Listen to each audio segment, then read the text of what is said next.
Hello বন্ধুরা, welcome back to my channel. আশা করি তোমার সবাই ভালো আছো, আমিও ভালো আছি। তো নেক্সট পার্টটা নিয়ে চলে এসেছি। তো তোমাদের তো বলেছিলাম ঘুরতে যাবো, তো ঘুরতে যাওয়ার জন্য দেখো রেডি হয়ে গিয়েছি। আর আজকে আমি এই ড্রেসটা পরেছি, এটা কিনেছিলাম আমি পুজোতে বারাসাত থেকে।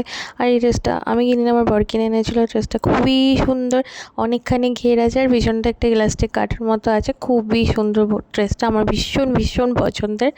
তার কালারটাও খুব সুন্দর, একটা বেশ শ্যাওলা টাইপের গ্রিন। আর তো দেখো আমরা বেরিয়ে পড়েছি ঘুরতে। আর এই রাস্তাটা খুবই সুন্দর, কারণ রাস্তার দুধারে আছে ইট ভাটা। তো দেখো কারণটা হচ্ছে নদীর মানে আশেপাশে, এই জন্য ইট ভাটা আছে। তো প্রায় এসে গেছি। কি সুন্দর হাওয়া গো, হেভি লাগছে।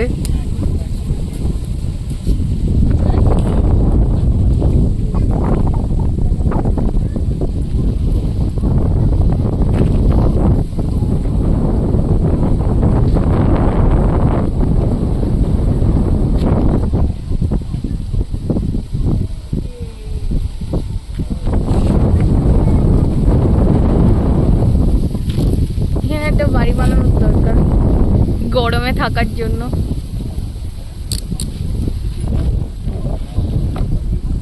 তো তোমরা তো দেখতেই পাচ্ছ এই জায়গাটা কি পরিমাণ হাওয়ার আওয়াজটাও তোমরা শুনতে পেয়েছো। আর এরকম কখনো কখনো হাওয়া খেতে হলে আমরা এই জায়গাটায় চলে আসি। আর এই জায়গাটা শুধু আমরা নয়, এই জায়গাটায় হাওয়া খেতে কিন্তু শুধু কলকাতা থেকে লোক আসে।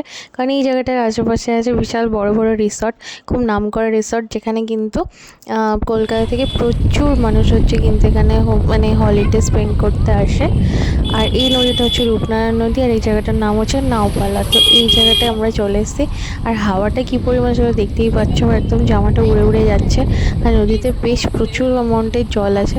আর যে সামনে দেখো যেখানে লাইট জ্বলছে, ওটাই কিন্তু একটা রিসর্ট, যে আমি তোমাদের জুম করে দেখাচ্ছি। দেখো এই রিসর্টগুলোতে কিন্তু মানুষ নিজেদের হলিডে স্পেন্ড করতে আসে আর এই জায়গাগুলোর উপভোগ করতে আসে। তো আমি জানি তোমরা অনেকেই জানো, আর যারা জানো না তারা কিন্তু এখানে আসতেই পারো। তো এই নাওপালাটা কিন্তু আবার হাওড়া ডিস্ট্রিক্টের মধ্যে পড়ে, এটা কিন্তু আমাদের পূর্ব মেদিনীপুর ডিস্ট্রিক্ট নয়।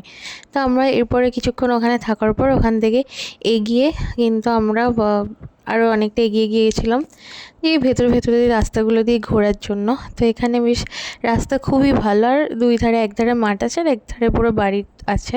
তো অলরেডি দেখো সন্ধে হয়ে গিয়েছে।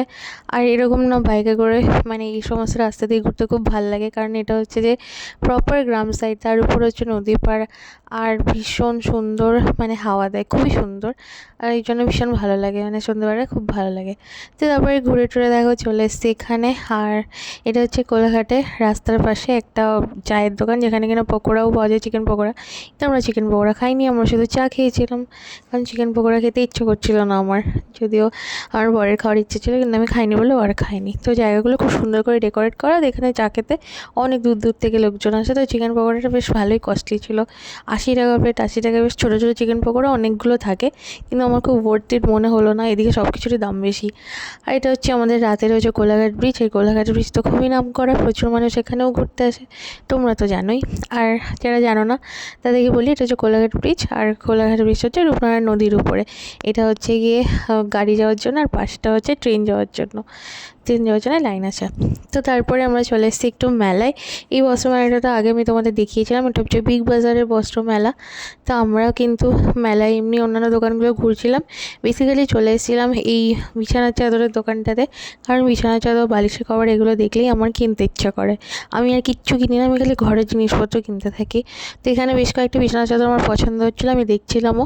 কিন্তু কী বলো তো, সাইজ হচ্ছিল না। 6-7 বেডের মাপ হলেও ম্যাট্রেসটা মোটা হওয়ার জন্য কিন্তু আমরা 6-7 হচ্ছে মাপের যে বেড কভার আছে ওগুলো আমাদের হয় না, একটু বড় নিতে হয়। তো সেগুলো পাইনি। কয়েকটা জিনিস অবশ্য কিনেছি, বালিশের কভার, তো ওদেরকে কিন্তু দেখাবো আমি।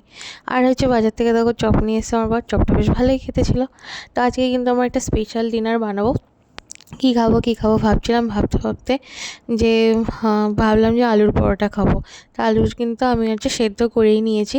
আর এদিকে আমার বর দেখো আটা মাখিয়ে নিয়েছে।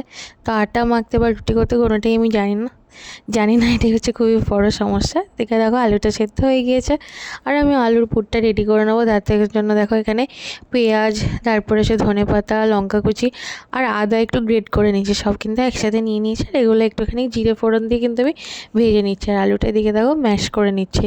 তো আলুর পরোটাটাতে আমি আর বেশি কিছু মশলা দেবো না, অল্পই দেবো, আর হালকা করে আমচুর পাউডার দেবো, তাহলে বেশি একটু টকটক খেতে লাগবে, ভালো লাগবে খেতে। তো দেখো এখানে আলুটা স্ম্যাশ করে নিয়েছি, আর এদিকে এই মশলাটাও আমার রেডি হয়ে গিয়েছে। এর সাথে কিন্তু স্ম্যাশ করা আলুটা আমি মিশিয়ে নেবো। তোমরা কীভাবে আলুর পুর করো? অনেকে কিন্তু আলুর পুরটা ভেতরে কাঁচাই দিয়ে দেয়, কিন্তু আমি কাঁচা দিই না, আমার মা হচ্ছে এরকম ভেজেই করে। তো সেই জন্য আমি ভেজে করি, কাঁচা আলুর পুর দিয়ে আলুর পুরটা আমার ভালো লাগে না। তো দেখো এখানে আলুর পুরটা রেডি হয়ে গিয়েছে। যদি এটা ফার্স্ট টাইম আমরা আলুর পরোটা বানাচ্ছি, এর আগে কোনো দিনও বানাইনি, আর আমি তো বানাতে জানিই না। তো যাই হোক, আমি বলেছি যে আমার বর হেল্প করলে আমি করে নিতে পারবো। তো দেখো ফার্স্ট আমি হচ্ছে গোল গোল ও করে দিয়েছিল, আমি একটা বানানোর চেষ্টা করছি।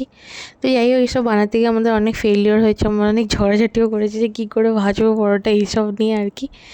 তো মোটামুটি যা হোক করে আমরা চেষ্টা করে একটা কিছু করেই ফেলেছি, কিন্তু মানে টু বি ভেরি অনেস্ট এটা ভালো হয়নি, খুব একটা ভালো হয়নি আর কি, অনেক শক্ত হয়েছিল।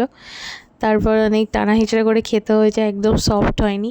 তো এই পুরটা টেস্টি ছিল, কিন্তু পরোটাগুলো প্রচণ্ডই শক্ত হয়েছিল। নেক্সট টাইম আরও ভালো করে আমরা বানানোর চেষ্টা করব। তো এই যে এটার মধ্যে সব পরোটাগুলো স্টোর করে রেখেছি যাতে হচ্ছে গরম থাকে।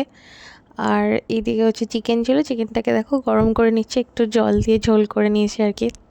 আর কিছুটা পরিমাণ আটা মাখা আমার বেশি হয়ে গিয়েছিলো, আর আলুর পুরটাও বেশি হয়ে গেছে, ওটা হচ্ছে রেখে দেবো। প্রায় 10টা বাজতে যায়, একটু পরে খাবো। অনেকদিন পরে এই বিস্কিটটা আনলাম, আমি আনতে বলেছিলাম, তো এটা এখন কোটায় ভরে রাখবো। আর এই দেখো ডিনার সার্ভ করে নিয়েছি। তো চিকেন দিয়ে আলুর পরোটা খেতে বেশ ভালোই লাগবে, কিন্তু পরোটাগুলো বেশ ভালোই শক্ত হয়েছিল। দেখো বেশ একটু কষ্ট করেই ছিঁড়তে হয়েছে, তো ফার্স্ট ট্রাই হিসেবে ঠিক আছে। তো যাই হোক, নেক্সট বার আরও ভালো করে বানাবো। তো চলো আজকে এই পর্যন্তই, টাটা।